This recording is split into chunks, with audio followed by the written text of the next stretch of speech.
Pero sa totoo lang, yan yung reason kung bakit maraming late bloomer, underpaid at overworked. Mag-aral ka, magtrabaho at mag-ipon. Yan daw ang sikreto ng tagumpay. Well, dati naniniwala ako, ngayon hindi na. Ito kasi yung tinuro sa akin nung bata pa lang ako.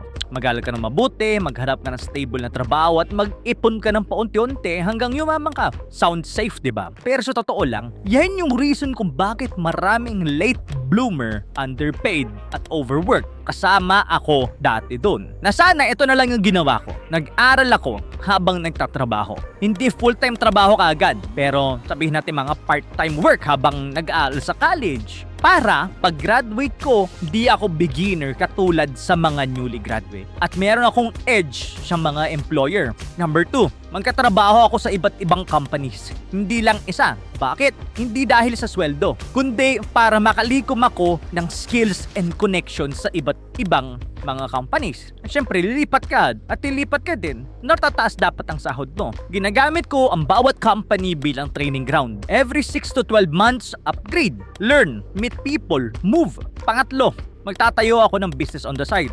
Kahit maliit lang, sabihin natin editing gig, merch or digital product. Kasi ang tunay na freedom is hindi galing sa ipon. Ang tunay na freedom is galing sa kung nakokontrol mo ba ang oras mo or yung kita mo.